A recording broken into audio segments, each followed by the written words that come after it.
Hello, magandang araw mga bossing. Minsan man ang buhay ko tayo, ito naman tayo, ang inyong pinakapaboritong fake news peddler sa balat ng YouTube. Kamusta naman ang Pilipinas? Kakatapos lang po ng ating mga event at yung ating pagbisita dyan sa Duterte Street sa The Hague, dyan po sa may ICC detention facility. At so far, nakita po natin, nakakatuwa, nakakatapa ng puso na yung ating mga kababayan ay talaga namang nakilala tayo at tinatangkilik pala talaga tayo at inaabangan talaga nila ang mga banateros na magpunta dyan. Bawat vlogger sa Pilipinas na nagmamahal kay Pangulong Duterte at nagmamahal sa bayang Pilipinas ay talaga namang yan ang kanilang pangarap.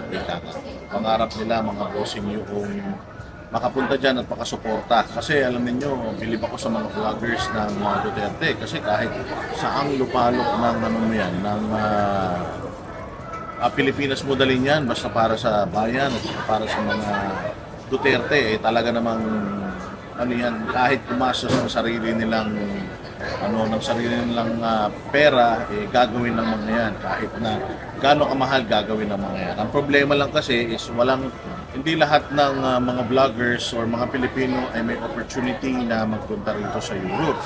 Tayo ay pinalad lamang din na makakuha ng visa, ng tourist visa, pero ang maximum lang na pwede nating stay is 1 month. And ayun nga, karamihan sa mga kasamahan natin sa pakikibaka at kasamahan natin sa pakikipaglaban sa korupsyon at pagmamahal sa mga Duterte hindi rin sila ganun kalaki, hindi rin nila afford yung iba, and then yung iba wala rin mga travel documents at saka strong tie sa Pilipinas para makakuha rin ng kanilang visa. But hopefully marami pang mga vloggers sa Pilipinas ang makapunta rito at makapagpakita ng suporta. Kaya nga laking pasasalamat natin sa mga vloggers na nandito kay ako si Makabayan, kay Alvin in Tourism, kay Pinoy Pinoy in the Hague pa to, yung mga vlogger na nandiyan dyan at yung iba pa sila Lucky Charm and all. Dahil araw-araw ang ginagawa nila kahit wala po si Inday Sara, kahit wala pong bisita, they go there every day. Nagkikita-kita po sila doon starting 12 o'clock ng tanghali hanggang mga alas 3, alas 4 na sila doon. Ganun po na ang mga Pilipino rito ay uma-absent sa kanilang mga trabaho. Balita ko nga yung iba rito nawalan pa ng mga trabaho dahil sa dedikasyon nila at pagsasakripisyo nila para kay Pangulong Duterte. Pag tinatanong ko nga sila kung ano yung kanilang reason bakit nila ginagawa iyon, sabi nga nila si Pangulong Duterte ay naglingkod sa bayang Pilipinas ng walang hinihinging kapalit. Naglingkod sa bayang Pilipinas ng buong puso niya na instead nagpahinga na siya at nag-retire na siya, inalay pa niya sa bayan yung kahuli-hulihang kahuli-hulihang panahon ng kanyang buhay. At ito nga, he's paying the price. Kaya sabi ng mga taga ron, hindi daw sila hihinto sa pagpunta roon at pagpapakita ng suporta kay Pangulong Duterte kahit pinauuwi na ni Pangulong Duterte itong mga taong ito. Sasayang lang ng oras, sasayang lang ng pera at panahon.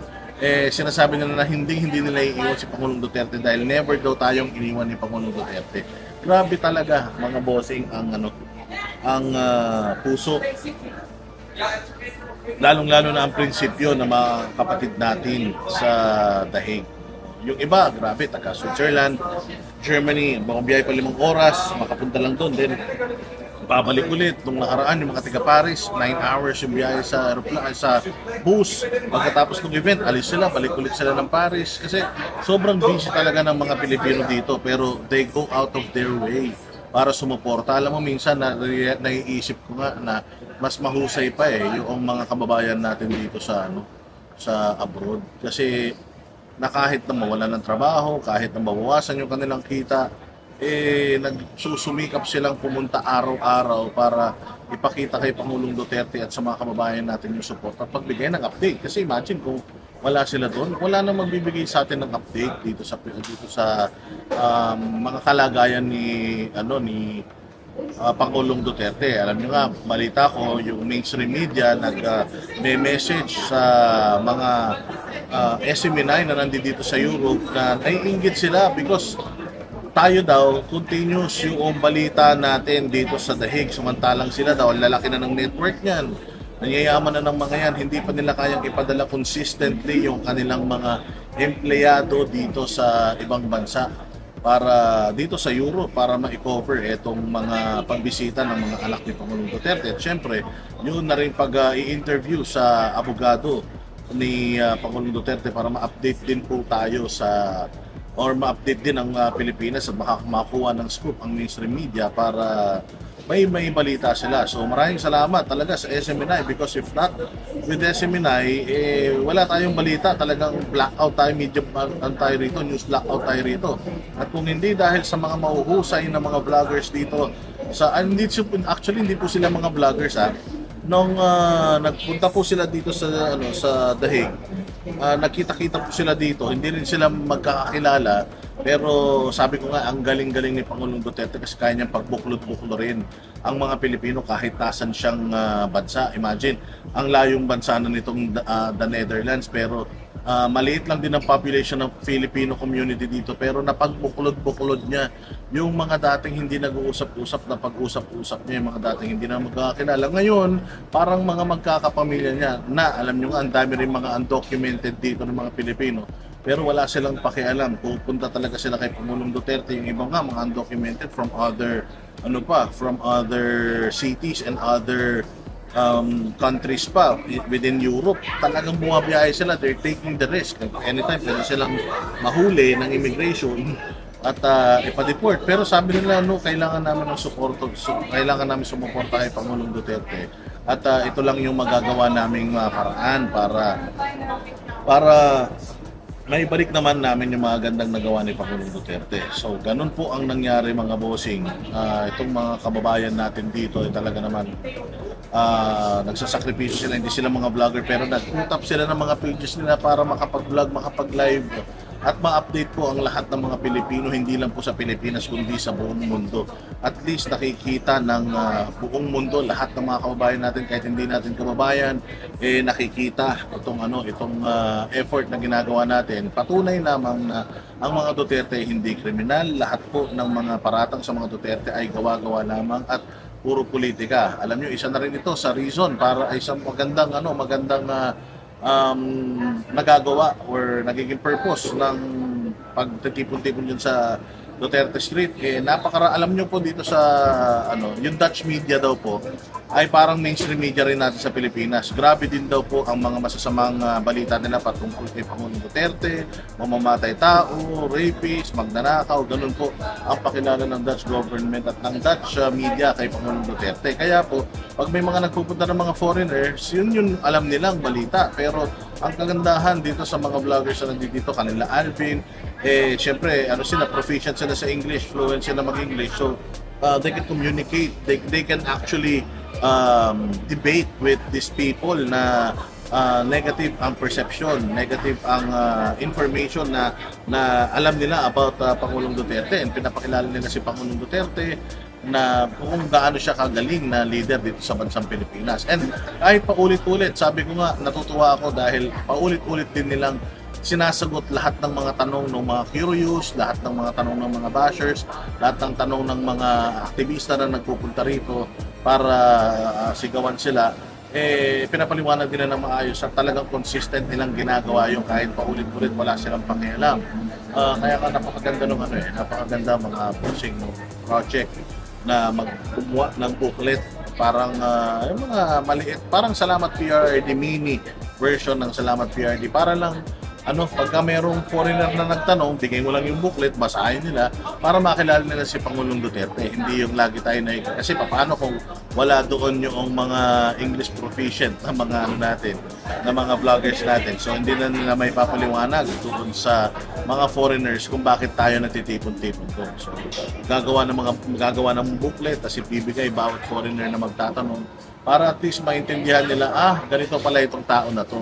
Kasi it doesn't make sense na ibang lahi sinasabi ganito kasama si Pangulong Duterte samantalang yung mismong mga nasa Pilipino pinagtatanggol siya. So it doesn't really add up and it doesn't make sense. Ganyan po kasi katindi talaga ang kababuyan ng mainstream media na they can paint you,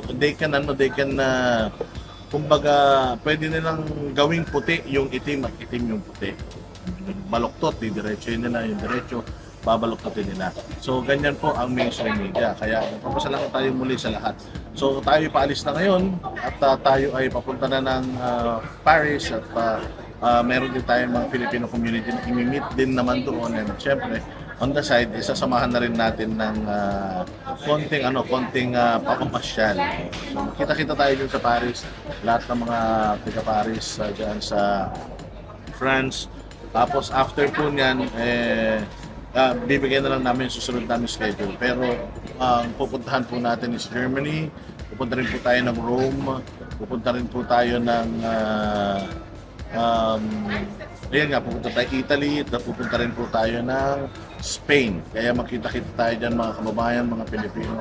Mabuhay kayo. Well, bakit pa tayo na gano'n? Nag-content ngayon? Kasi napakaraming mga balita ang kumalat. Unahin natin yung mga kababayan natin dyan sa baha. Grabe ang pagbabaha dyan sa Metro Manila at ilang araw bago ang SONA ni Pangulong Marcos ay sinubok na naman siya ng panahon. Etong nakaraang taon na kanyang SONA, pinagyabang niya yung 5,500 flood control projects na pagkatapos kinaumagahan, binaha kagad tayo, umulan, binaha, and then tuloy-tuloy na po yun. Kaya nga tayo noon may sinabi kasi siya na hihigupin daw yung baha tapos gagamitin daw sa tagtuyot, pero sa nakikita natin mukhang wala naman tayong facility na gano'n. Wala tayong facility na gano'n na filtration na gano'ng klaseng bagay, or wala tayong iimbakan ng mga tubig na yan. Oo, hindi natin masyadong pinansin yun kasi alam naman natin, bobo talaga si Bongbong. Alam naman natin na kung ano na lang yung maisipan yan, ipapangako niyang ulol na yan. At alam naman natin na may pagkasintu-sintu yung kupal na yan na kung ano na lang yung maisipan, yun na lang yung gagawing panukala na hindi naman pinag-aaralan. So ngayon ito nag-uulan na naman kaya nare-refresh yung mga tao doon sa mga pinagsasasabi niya. At hindi ba kayo nahihiya mga taga Malacanang na ginagawa kayong katatawanan ng mga kapwa niyo Pilipino? Na yung mga tao na nasa baha nag-iimbak talaga sila ng baha para sa inyo, para lang ipaalala sa inyo mga putang ina ninyo na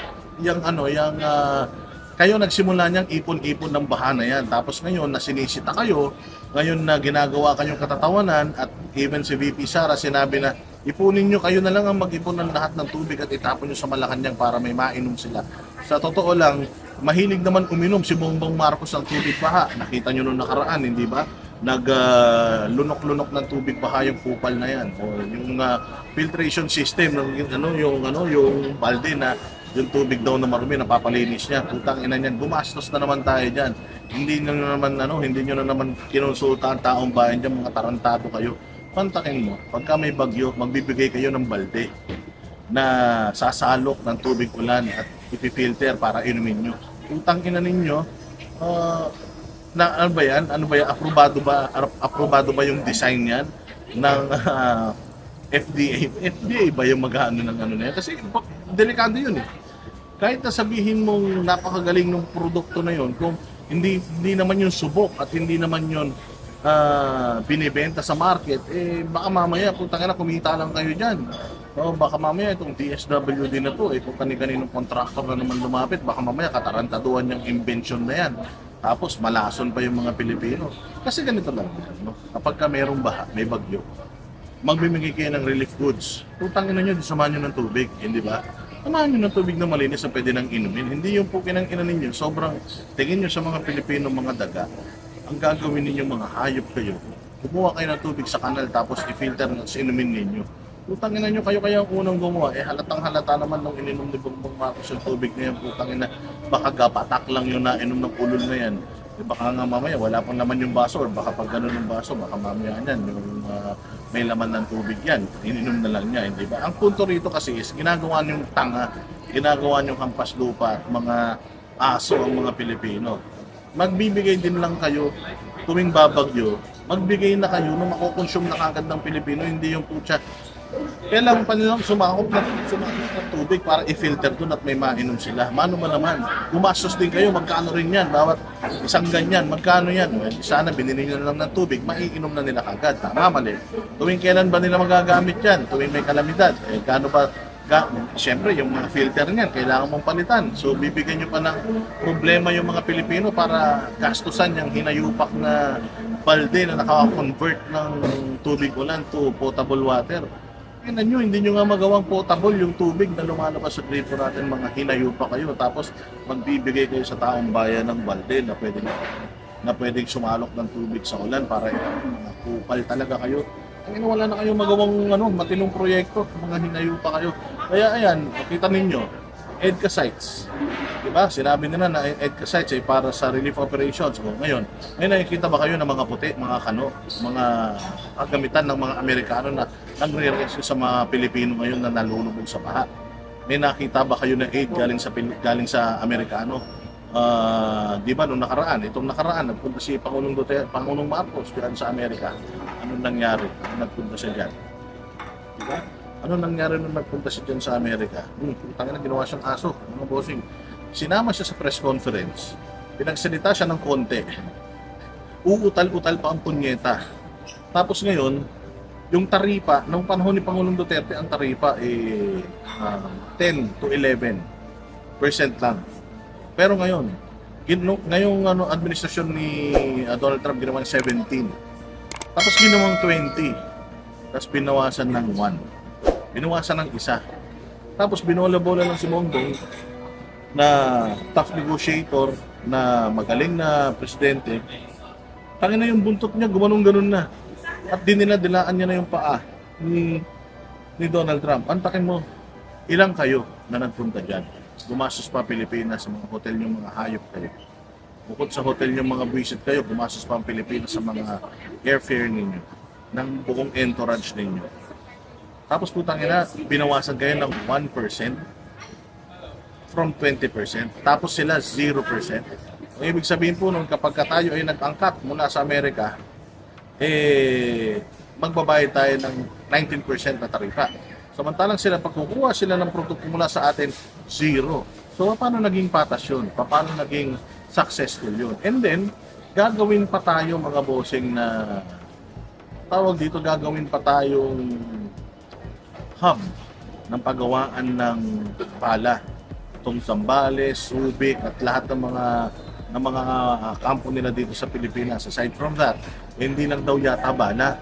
Parang napapayag pa yata si BBM na pati mga missiles, gagawin na nila tayong imbakan. So, pagawaan tayo ng bala at imbakan tayo ng mga missiles nila. So, nasaan yung mga makakaliwa na dating gigil na gigil, galit na galit sa BFA, tuta ng kano. Bakit ngayon hindi kayo sumigaw sa ginagawang ito ni Bongbong Marcos? Kasi ginagamit tayo ng Amerika. Imagine mo, binigyan natin ng Amerika ng siyam na EDCA sites. Aside from that, kung ano-ano pang mga pribilehiyo ang binigay natin sa kanila. Tayong mga Pilipino pupunta lang sa Amerika, hirap tayo kumuha ng visa. Na parang lahat tayo feeling nila nanakawan sila ng trabaho. Anong ginagawa ni Donald Trump ngayon? Yung mga kumpanya nila sa Amerika na nandito sa Pilipinas, anong ginagawa ni Donald Trump? Hindi ba? Gusto niyang ibalik sa kanila. So, ibig sabihin, ang importante sa mga Amerikano is yung sarili lang nila. Di ba?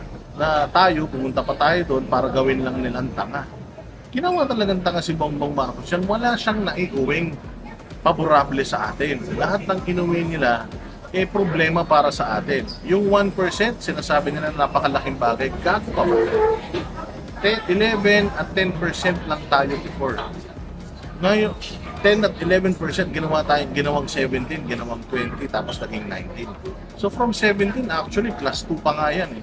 So ibig sabihin, yung negative 1 natin, katarantaduhan yun. Kung napakagaling mo talagang negosyador, sana, ginawa mong yung dating taripa na 10, ginawa mong 5. Okay, ginawa mo lang 7, at least man lang doon ka nagbawas mula 10 pababa. Hindi yung putang ng 20 pababa, hindi naman yan ang taripa na binabayaran natin. So ganyan kayo dinodog shit ng kanok. Ngayon naman, itong mga putang ina, tuwan-tuwa naman. O hindi ba? O bumabagyo, nasan ka? Imbis na sana nandirito kang kupal ka para tulungan mo yung mga Pilipino, wala, nandiyan ka sa abroad para maging aso ni Donald Trump. Tapos sinabihan ka lang na magaling ka, yung nakaraang administrasyon ay hindi alam ang kanilang ginagawa. Kaya hindi alam ang ginagawa kasi nga hindi nila kayang payukuin si Pangulong Duterte noon. Hindi nila kayang i-manipulate, hindi nila kayang gawing aso. May sariling prinsipyo at paninindigan at ang foreign policy ni Pangulong Duterte ay Filipino first policy. Kailangan yung polisiya niya, makikinabang tayo. Yun ang unang-una. Nagsasabi pa, si Pangulong Duterte daw hindi nagpunta sa Amerika. Putangin na nung Pangulo, si Pangulong Duterte, lahat ng presidente halos iniimbita siya pero hindi siya nagpupunta. Hindi siya nagpunta sa Amerika kasi wala naman siyang kailangan sa Amerika. Ang Amerika ang may kailangan sa atin. Kung meron man tayong dapat na kinakaibigan, yung kapitbahay natin. Dahil yung mga produkto na ginagamit natin ngayon, wala naman dyan nanggagaling sa Amerika. Nanggagaling na naman sa Amerika yung mga brands nila na nandirito. But kung titingnan mo talaga, majority ng natin, ng raw materials natin, nanggagaling talaga dito sa Asia. So dapat ang kinakaibigan natin yung mga taga-Asia, hindi yung mga taga-Amerika. Because again, kapag nagkasunog ka dito sa bansa mo, ang layo-layo pa nung tutulong sa iyo. Kasi di ba, ang layo-layo din na nasa kabilang panig ng mundo sila versus kung ang kinakaibigan natin, yung karating mga bansa natin, sana napakaganda ng palitan ng kalakaran natin, napakamura sana ng mga produktong kinukonsume natin dahil syempre mas malapit yung pinagkukunan, mas maliit yung gastos, tama ba? At saka hindi pumayag ang Thailand sa taripa na ibinigay sa kanila at hindi rin pumayag yung ibang mga bansa. Actually, yung ibang mga bansa nga ang binigay na taripa sobrang bababa. Bakit sa atin sobrang taas? Sobrang hirap na nga ng buhay natin, sobrang taas pa ng taripa ang binigay sa atin. Tapos hindi naman nabawasan nitong tulongges na bongbong na ito dahil hindi naman sila apektado talaga niyan. Unang-una sa lahat, mga bilyonaryo sila. So yan yung sinasabi natin na problema ngayon ng bayan natin with this administration dahil walang mga utak. O, di ba? Ngayon, i-EDCA sites, hindi naman tumutulong sa atin sa baha. Binigyan mo sila ng EDCA sites, binigyan mo ng kung anong-anong pabor. Tapos ang kapalit, ayun, ginawa ka pang tanga dyan. Uuwi ka ngayon sa Pilipinas, pag uwi mo sa Pilipinas, anong ipagmamalaki mo sa zona mo? Pagmamalaki mo yung 1% na binawas sa taripa. Paano ipagmamalaki mo yan kung may taripa tayo pero sila walang taripa? Imagine, zero tariff sila sa atin. Kahit anong kunin nila sa atin, wala silang makabayaran na taripa. Di ba? Mukhang tanga yan. At speaking of baha, tingnan ninyo, merong iniwan na caretaker, ito si Bongbong Marcos, dyan sa Malacanang. Tatlo, si Bersamin, si Boying, tsaka kung sino man yung isa pang ulul na yan. Hindi natin alam. Hindi ko tanda yung pangalan. Pero imagine, iniwan sa kanila. Anong ginawa nila nung nagkabagyo? Wala. Nakikita mo ba sila? Nung bumabagyo? Wala. Nasa mga bahay-bahay siguro nila sila. Kaya nga, makikita mo kung paano ang disaster response ng OVP, Office of the Vice President, kahit na malayo si OVP sa Pilipinas, kahit nandito siya sa The Hague. Makita nyo ang nangyari, nairaos ng Office of the Vice President yung kanilang yung relief operations. At the same time nagkaroon pa ng mga libreng sahay, hindi ba? Ang dami ding volunteers ng Office of the Vice President. So masana naman mahiya yung mga ahensya ng gobyerno natin ngayon, mahiya itong mga taga-gobyerno na dapat na nangangalaga sa mga Pilipino sa mga ganitong panahon, mas magaling pa po yung disaster response ng OVP. Wala pa pong budget yan, bawas na bawas pa yung budget yan, pero nakakapag-operate pa sila. Mahiya naman kayo, hindi ba? Tapos itong punyemas na taga-DILG, kung makapagbiro, akala mo guwapo siya, akala mo cool na cool siya. o na parang ginagawa pang katatawanan yung paghihirap ng mga Pilipino. Insensitive ang mga putang ina niyan kasi nga pinanganak naman na mayayaman yung mga hayop na yan. Kaya ganyan ang ano natin, ganyan ang kinalalagyan ng bayan natin. Dahil yung mga namumuno, wala talagang puso at wala talagang pakialam sa mga Pilipino. Yun ang pinakamasakit sa lahat. Ano pa ba yung mga yung mga may init na issues na sabi ka ni BP Sara diyan sa DILG, kung personal na account mo, okay lang. Do anything, lahat ng gagawin mo doon. Pero kung gamit mo na is yung ahensya ng gobyerno, hindi na yan freedom of expression. Wala pong freedom of expression, freedom of speech at sense of humor ang mga ahensya ng gobyerno. Hindi mo pwedeng pa-joke-joke ka kapag ka ikaw ay kapag ka ginagamit mo na yung pangalan ng ahensya ng gobyerno mo. Unless you're speaking for yourself, okay lang. Kung gusto mo nga, sabi ko, mag-communicate ng lason.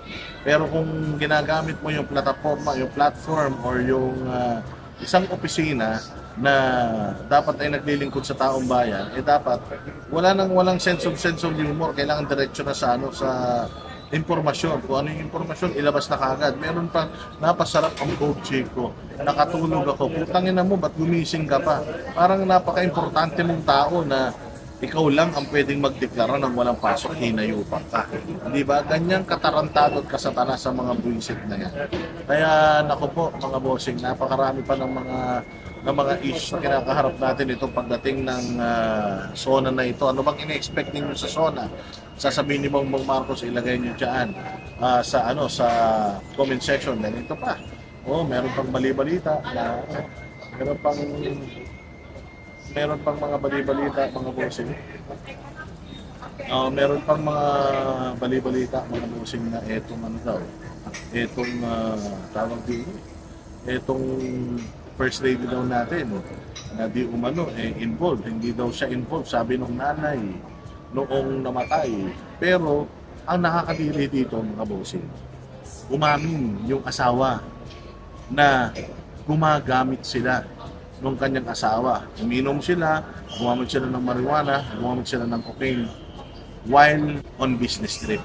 Yun yung pinakapalpak sa statement noong nanay nung namatay. Again, rest in peace, respeto po, pero involved po kasi ang gobyerno. At may taxpayers money po na involved dito in a sense. Dahil nga po, ito pong tao ni Lisa Araneta na asawa nung namatay, ginagamit po ang pera ng taong bayan or in business. Kapag sinabi kasing you're there for business, pera ng taong bayan yung ginagamit ko dyan. So, nasa ibang bansa sila, na supposedly nagtatrabaho sila, pero ang ginagawa nila, bumabatak sila. Umamin daw po, according din po ito sa mga balitang nakikita natin sa social media, na umamin po yung asawa na maaaring hindi man namatay sa overdose itong mamang ito, pero umamin po sila na that night uminom sila, nag-cocaine sila, nagmarijuana sila, at kung ano-ano pa siguro ang tinik nila. So, ang sagwa na binabayaran natin, sinisweldohan natin, yung hard-earned taxpayers money ay dito lang sa mga ganitong klase ng mga empleyado ng gobyerno na pupunta. Wala ba talagang drug testing sa mga secretary, undersecretary, mga assistant secretary at mga staff, lalong-lalo na kapag matataas ang posisyon? Imaginein mo, contingent ka ng gobyerno. You're representing the Philippines sa opisina mo. Ikaw ang mukha ng opisina mo, kasama ka pa ng First Lady diyan sa ibang bansa. Tapos, habang kayo'y nasa biyahe, imbes na nagtatrabaho kayo, bumabata kayo, paparty-party kayo, at the expense of Philippine taxpayers' money. Paano nyo may ipapaliwanag ito?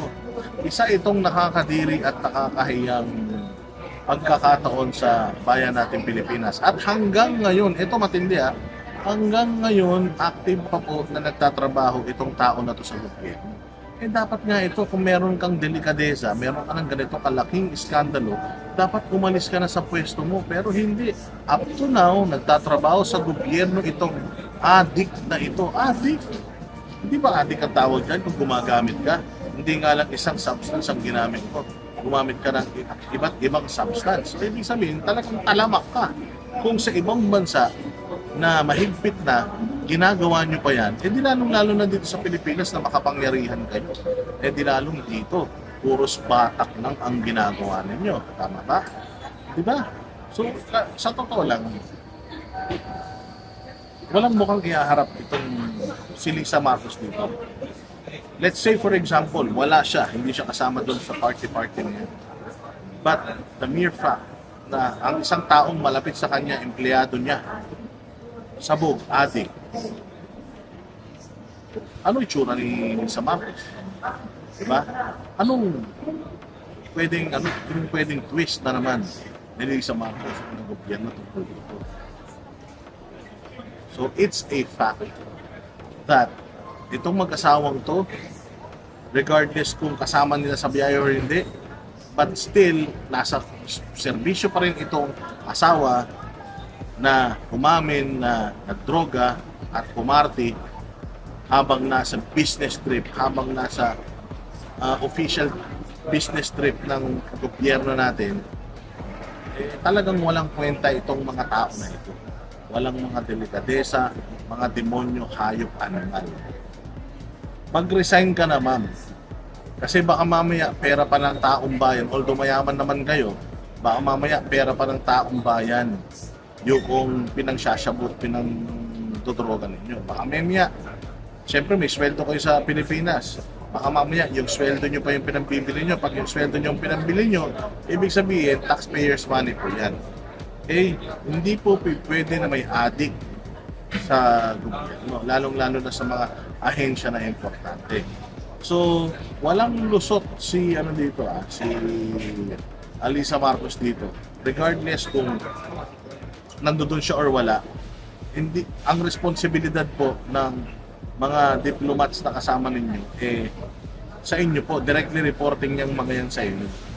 At kung ang mga ito using public funds nagdodroga, dapat talaga magkaroon na ng death penalty sa lahat ng mga corruption po yan. Corruption. Magkaroon na ng death penalty sa lahat ng mga Ang kupal nyo. Nakahanap pa kayo ng source dyan sa Amerika. Ganyan kayo kagaling. Nakakuha pa kayo ng source dyan. Ibig sabihin, matagal nyo lang ginagawa yan. Hindi naman pwedeng galing dito sa Pilipinas yung droga na inaano nyo dyan. Galing dito sa Pilipinas yung droga na ginagamit. Sigurado ako dyan yun na nakuha yan. Kung dyan yun nakuha yan, dapat concern ng American government kung saan ba kinuha nitong mga diplomat na ito yung mga droga nila. Gobyerno din ba nila nagpo-provide or yung mga errand people din ba nila yung nagpo-provide? So, we'll never know. Basta alam natin, umamin, may namatay na kasamahan nila, umamin na gumagamit sila ng droga, tapos namatayan na yung kasama, first lady, putang na pa-party-party pa. Ang sarap pa ng kain, patawa-tawa at pasayaw-sayaw pa. Di ba nakakahiya yan para bilang isang Pilipino? Ano pa ba ang ating mga naitagong balita rito? Kasi nagsisave lang ako ng mga pwede nating pag-usapan ng topic Ayan, so yun nga, sinasabi dito it is not my decision. Sabi daw ni Bongbong, yung tarifa is not my decision. You will have to ask whoever imposed the 19 tariff. How they will justify it, I could not answer. Gago ka pala Ang nagbigay ng 19% na tariff, Amerika. So bakit namin tatanungin yung Amerika kung bakit binigyan ka ng tariff na ganyan? Kung hindi ka naman bobo, sana ikaw ang nagtanong, bakit naman ang mahal ng tarifa, kapatid na Donald Trump? Samantalang binigyan ko kayo ng anthracite, binigyan ko kayo ng ganito, binigyan ko kayo ng ganyan. Ang luwag-luwag nyo nakakapasok at labas dito. Bakit naman gano'n? Diba? Ikaw ang dapat nagtatanong nun, hindi mga Pilipino. Tarantado talaga ko si BBM. Kaya ngayon ang sinabi ni Guan Chun, diwig ka, di mo kayang ilaban yung patas na desisyon para sa mga Pilipino. Sayang ang gastos. Sayang talaga ang gastos. Mantakin mo. Hindi mo na ilaban yung interest natin. Utang ina lahat, pabor sa kanila. Ikaw na nagpunta dyan, tapos utang ina pinigyan mo pa sila ng pabor. Buti sana kung inimbita mo sila dito, tapos saka mo ibinigay yung pabor sa kanila bilang mga bisita mo. Eh hindi eh. Ginawa ka nilang bisita ron, tapos pagdating mo ron, ginawa ka nilang aso. Nakakahiya ka. Kaya nga, ang sinabi naman ni Panfilo Lacson dito, 19% versus zero tariff is definitely not the most fair between decades or between decade-old friends or allies. That proposal is the worst insult a host can throw in the guest. Maybe it is time to look for another trade partners. Oo nga naman, pinapunta ka ron, tapos ginawa kang aso, pinapunta ka ron, tapos pinadalaan yung paan niya sa'yo, pinapunta ka ron, tapos ginawa kang tanga, tapos binigyan ka lang ng buto, di ba? Lahat pinagawa sa'yo, putyang ina, pinagsayaw ka, pinakanta ka, tapos ang binigay lang sa'yo, barya. Tapos sila, ikaw ang sumagot lahat, tapos halos ibenta mo yung bahay mo sa kanila. Oo, yung buong bahay mo halos ibenta mo sa kanila, pinapagamit mo sa kanila, ganun ka ka-generous sa kanila. Tapos sila, ginawa ka nilang bisita, tapos ang ibinigay nila sa'yo, puto lang. Di ba? Hindi ka ba nahihiya nun? Hindi sana, nagmatapang ka, at sinabi mo na, okay, kung ayaw nyo, eh di sa iba ako, kasi ganyan si Pangulong Duterte nun. Natatandaan ninyo, merong may statement si Barack Obama nun na, or mga senador sa Amerika na, huwag yan, bigyan ng mga armas kasi baka gamitin lang sa war on drugs. Hanggat hindi pinalalabas si Leila de Lima, eh, sanctionan yan, huwag bentahan ng armas. Anong sabi ni Pangulong Duterte? Putang ina nyo, akala nyo kayo lang ang marunong gumawa ng armas. Maraming gumagawa ng armas dito, ulul. Lumabi siya sa Russia, lumabi siya sa Amerika, lumabi siya sa Brazil. O, ano ginawa ng Amerika? Putya nung nakita ng Amerika na shit, hindi natin na-bluff itong si Rodrigo Duterte. At putang ina, delikado tayo, maiiwan tayo. Kapag naging magandang partnership nito with these three countries, ay hirapan tayong masisira ang pangalan natin. Kaya kahit amuyong, nagpaka-amuyong si Donald Trump ng panahon ni Pangulong Duterte. O anong sabi ng EU na dahil sa crime against humanity, hindi daw mabibigyan ng international aid ang Pilipinas kapag nagkaroon ng kalamidad. O anong sabi ni Pangulong Duterte? Putang ina nyo. Di wag. Maraming pera ang Pilipinas, wag lang magnanakaw. Di ba? O anong ginawa ni Pangulong Duterte nung COVID? Anong ginawa ni Pangulong Duterte pag may kalamidad? Anong ginawa ni Pangulong Duterte nung may gera laban sa mga Maputi at ISIS? O hindi ba? Nairaos ni Pangulong Duterte yun without the help of the European Union. Wala ring help ng American government. Di ba? Nairaos tayo ni Pangulong Duterte nang hindi siya nagpapakaaso katulad nito ni BBM. Maraming pwedeng maging trade partners. Bakit ka makikipag-trade partner doon sa Amerika na hindi nga kumakain yun ng pagkain natin? Ibig sabihin, wala tayong pakinabang talaga sa kanila, pero sila napakalaki ng pakinabang natin. Halos ibinigay na nga natin yung buong Pilipinas sa kanila. Napakadali pa mag-apply ng visa sa atin. Buti pa nga yung Canada, kahit na paano, nagbigay ng sanction na kapag may US visa ka, pwede mo nang i-angkla doon yung e-visa mo sa Canada, makapunta ka ng Canada. Buti nga yung Canada ganun eh. Buti pa nga yung ibang mga bansa, hindi na tayo binibigyan ng visa katulad ng Taiwan. Hindi na tayo binibisahan yan. Wala na tayong visa sa Singapore. Wala na tayong visa sa Thailand. Wala na tayong visa sa Malaysia. Di ba? Pero sa kanila, tinuturing daw nila tayong little brown brothers. Pero puta ka ng hirap-hirap natin humingi ng pabor sa kanila. So ganyan tayo, dinodog shit o tinutalk shit na itong gobyerno ng Amerika na ito. Masasabi ko, nagpabudol ito si Bongbong Marcos. Nokno ka ng tanga. Nokno ka ng tanga talaga. Ito pa, isa pa, si Claire Castro, may binitawan na naman salita patungkol dito kay Inday Sara sa kanyang pag-alis-alis, ulul. At least si Inday Sara, kahit na matagal na nandirito, nairaos siya ng maayos yung relief operations sa kanyang opisina kahit na hindi naman yun ang main na trabaho ng kanyang opisina. Diba? Nakapag-relief operations sila, nakapag-libreng sakay sila at marami pang iba. Mas magaling pa sila sa inyong mga hayop at mas magaling pa sila sa EDCA sites na pinapangalandakan nyo na for humanitarian purposes at for quicker disaster response. Nasaan na? Utangin na, mas mabilis pa nga kayong magkabit ng tarpaulin ng SONA. Di Bongbong Marcos habang nalulunod yung mga Pilipino sa lalim ng mga baha. Tapos isisisi niya na naman sa Dolomite, isisisi niya na naman kay Pangulo. At puta, nakakulong na nga yung tao. Paiimbestigahan nyo na naman yung mga hindi nyo dapat imbestigahan. Mga tarantado kayo. Ang nag-approve ng hayop na proyekto na yan, DPWH. Okay, so kung meron kayong kailangan hanapin dito, hanapin ninyo yung DPWH, papanagutin dito yung congressman na nag-approve ng budget ng DPWH. Dahil si Pangulong Duterte, pinirmahan lang na yan at it's long overdue, tama lang naman na malinis yan, wala siyang masamang ginawa dyan. Wala siyang kinita dyan. Hindi ba? Kung nagsayang man tayo ng pera, dahil syempre ganun talaga kailangan i-maintain pa din yan, hindi naman porket pinalitan mo na yung buhangin dyan, papabayaan mo na. Meron pong maintenance yan at yung maintenance yan, nasa pangangalaga na po ng administrasyon ngayon. Kung nakita ng administrasyon ngayon na nagbabaha because of that, gagawa siya ng paraan para maibsan yung pagbabaha. Hindi yung isisisi mo sa nakaraang administrasyon. Kaya nga itong bobong congressman na to, yung Bicol Saro, yung kanilang representative, tangina unahin mo muna yung probinsya ninyo, binabaha rin kayo sa Bicol. Tingnan mo yung rip-rap na ginawa nito ni Leni Robredo na bumitaw. Hindi mga silipin yun, dami-daming corruption sa inyo eh. Taga sa inyo si Saldico, napakaraming corruption na involved yan. O, yun ang imbestigahan mo. Hindi imbestigahan mo yung Dolomite Beach. Ang ganda-ganda na yung dinulot yan sa ekonomiya natin dyan sa Pasay. Dumami yung bumibisita dyan, kumikita yung mga vendors dyan. Kung wala kayong silbi, kung mag-focus kayo doon sa advokasya nyo. Bicol Saro, ano bang ano yan? Ano bang tawag dito? Marginalized sector ang inaano niyan, nire-represent niyan. Doon ka na mag-focus, hindi sa putang na hindi mo trabaho mag-audit, di trabaho ng Congress sa mag-audit. Pabayaan yung Commission ng Audit ang mag-imbestiga whether ano ba yan, nagsayang ba tayo dyan ng pero hindi. But as far as I know, ilang taon na rin ang nakakalipas, pero okay pa naman dyan, maganda pa rin, maayos pa rin, nalilinisan pa rin sa tulong ng gobyerno ni Isko Moreno. So anong problema doon?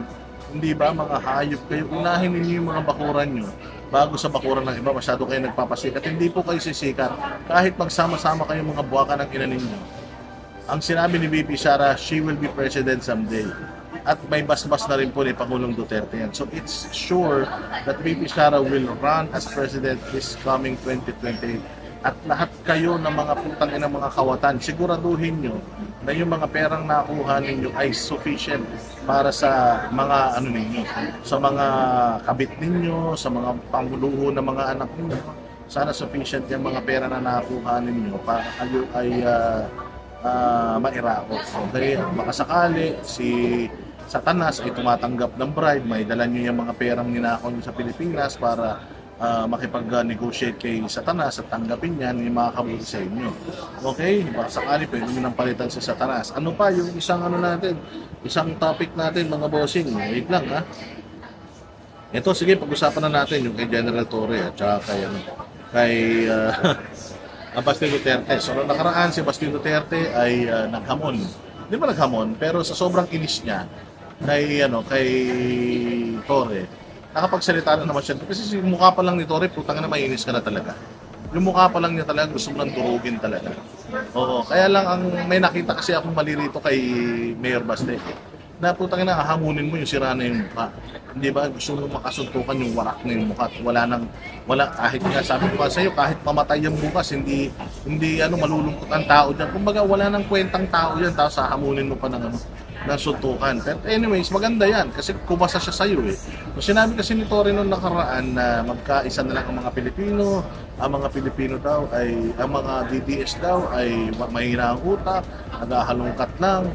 Yes, so ganito, wala nang maibatikos sa gobyerno. As far as I know, 43 minutes na itong video ko na to, pero nakakakita pa naman ako ng mga ibabatikos sa gobyerno na hindi naman hukay. Kasi current na nangyayari sa atin.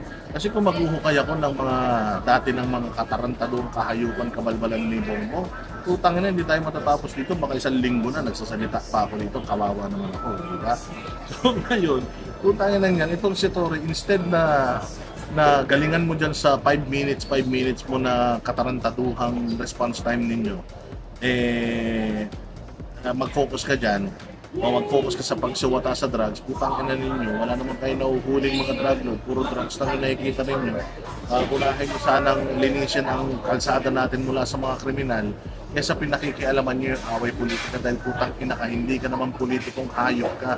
Ikaw ay ikaw ay kumbaga taga-silbi to serve and protect, magsisilbi at poprotekta. Okay? Wala kang pakialam sa nangyayari sa politika. Mag-focus ka lang sa trabaho mong hinayupa ka. Dahil wala ka namang alam, sabi nga ni Basti, ano naman ang kaya mong gawin. Tsaka nasa kapangyarihan ka lang ngayon.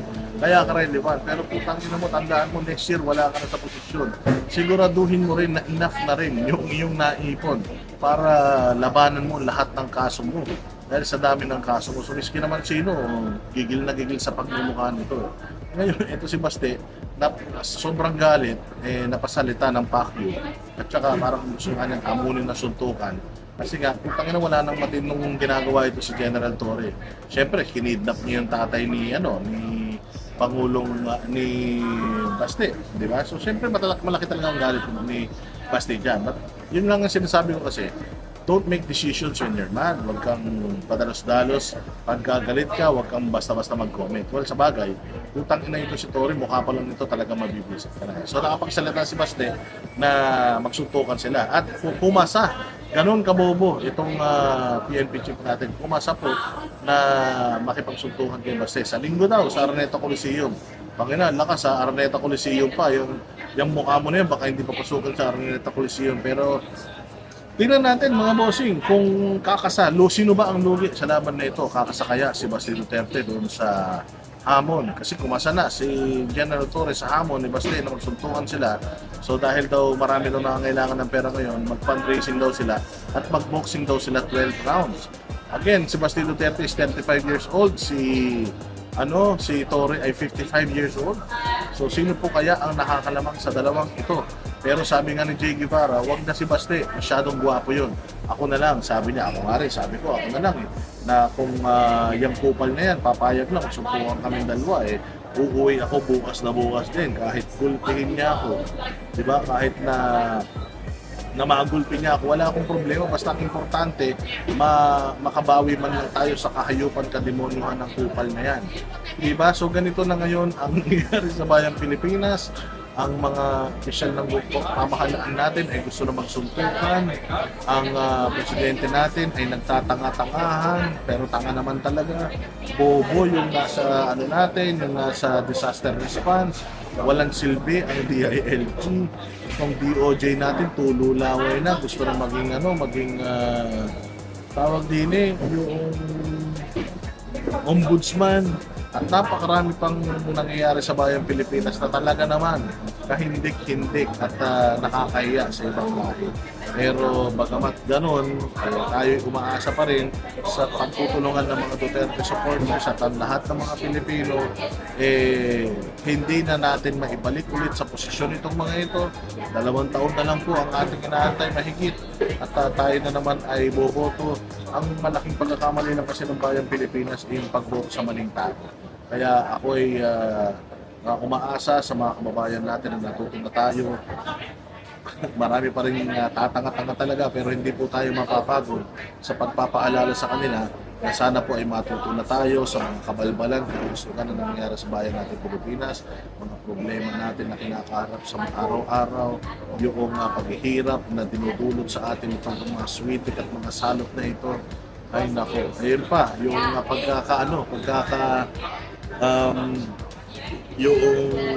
pagkaka-deny ng bail ni Pastor Apollo Kibuloy, putangin na yan, sabi ko nga, wala na talagang pag-asa bayang Pilipinas pag ganyan.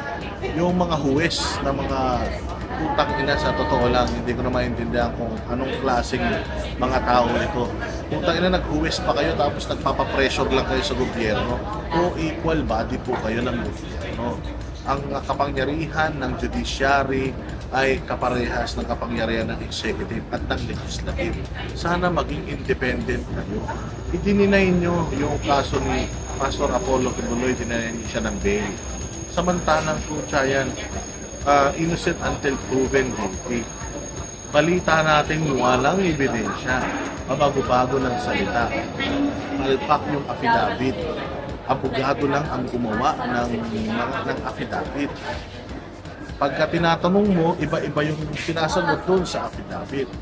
Ni halos hindi na nga, wala na ngang mukhang may harap yung testigo dahil mali-mali na yung kanyang isinasagot na lahat na nga ng dahilan ginawa, nagtae, na ospital para lang makaiwas dahil alam nila na mahina yung kanilang kaso, mahina yung kanilang ebidensya. Si Alias rin na mismo nagsabi sa kanyang testimonya na mahina yung kaso ng rape. Kaya maghanap tayo ng iba pang pwedeng maging testigo para diyan sa human trafficking kasi yan yung malakas. Walang hiya. Ganun na nangyari pero nag-rule pa din yung judge in favor sa kalaban na kahit na wala nang kakwenta-kwenta yung ipinipresenta nilang kaso, pinaburan niya pa din ito. Kaya sabi ko, wala na talagang pag-asa ang bayang Pilipinas kapag ganyan. Na kayo mismong mga huwes na dapat na patas, kayo pa yung mga unang-unang nape-pressure, unang-unang mga nababayaran, unang-unang mga natatakot at hindi gumaganap sa kanilang mga tulong. Sobrang nakakahiya kayo. Sana, balang araw, dumating din yung karma nyo. Tulad din ng sinasabi ko, sana enough yung mga pera na naipon ninyo para panglaban sa mga karma na matatanggap ninyo sa buong buhay ninyo. Kaya nga sabi ko noong tayo ay nasa KOJC, noong mga panahon na susugurin ng KOJC, humabagyo lagi. Noong si Pastor ay kinulong, bumagyo ng malakas, maraming mga buhay ang nalagas dahil sa pagbagyo at pagbaha. Ngayon na naman dininay yung kanyang bail at nakikita natin na nangyayari na naman. Ano lang yan? Ibig sabihin, nasa panig natin ang langit. Maaaring sa batas ng lupa, sila yung nakakaangat, kaya nilang bayaran, kaya nilang i-pressure. Maaaring sa batas ng tao, kaya nilang paikot-ikutin, kaya nilang i-delay, kaya nilang babuyin. Pero huwag kayong mag-alala mga boss. Sa nakikita natin nangyayari sa bayan natin, sa yung parang yung kalikasan na mismo ang gumagawa ng yung kalikasan na mismo ang gumagawa ng paraan para ipahiya yung mga administrasyon na ito. Ang kakampi natin, sabi nga natin, batas ng langit ay hindi sila makakatakas kahit na gano'n sila kayaman, kahit na gano'n sila ka impluwensya, kahit na gano'n pa karami ang kaibigan nila pagdating sa batas sa langit, hindi na sila makakawala dyan. Nakikita natin sa ngayon na maaaring kontrolado nila yung mga nangyayari sa bayan natin, batas, Congress, Senate, yung mga COMELEC, maaaring nasa kanila yan. Lagi ninyong tatandaan mga bossing na ang Diyos hindi natutulog yan. Nakikita ng Panginoon kung ano yung ginagawa nila. Itong mga nangyayaring dilubyo sa atin ngayon,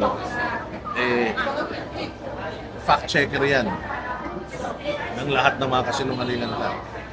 Yan ang mag-expose sa kanila kung ano man ang mga nangyayari sa kapaligiran natin. Kaya manalangin lang tayo na dumating ang panahon na lahat ng mga salot sa lipunan natin sumapit ng pinakamasakit, pinakamalupit na karma. Diba? Kaya kapit lang tayo, Pastor. Kapit ka lang dyan. Sabi ko nga, pwede nyong sirain si Pastor. Pwede nyong siraan si Pastor. Pwede nyong itry na hurakan si Pastor. Pero hindi niyo siya kayang sirain. Hindi niyo siya kayang ibahin. Kasi sinubok na ng Panginoon si Pastor Kibuloy at ready na siya dito sa ganitong klaseng laban. Si Pastor po ay 6 years na halos nagkulong. Halos nagkulong siya ng 6 years po siyang nagkulong at tumanggap ng mga kapahayagan. Ilang taon na ba ito? Ilang buwan na ba ito? Hindi nyo kayang basagin, baliin yung prinsipyo at lalong-lalo na yung puso at spirit ni Pastor Apollo. Kayang-kaya niya to. Katulad ni Pangulong Duterte, kayang-kaya ni Pangulong Duterte. Yan ang kaso sa ICC at naniniwala ako na kayang-kaya ni Pastor Apollo Kibuloy itong kaso niya dito sa Pilipinas. Bagamat napopolitika, alam ko na kayang-kaya niya yan. Kaya pagdasal natin itong dalawang pinaka-importanteng tao sa atin sa ngayon na biktima ng kademonyohan dito sa bayan natin, si Pangulong Duterte at si Pastor Apollo Kibuloy. Kita-kita po tayo ulit sa susunod na vlog. Mga bossing, mabuhay kayo. God bless us all and God bless the Philippines. I'll see you again next time.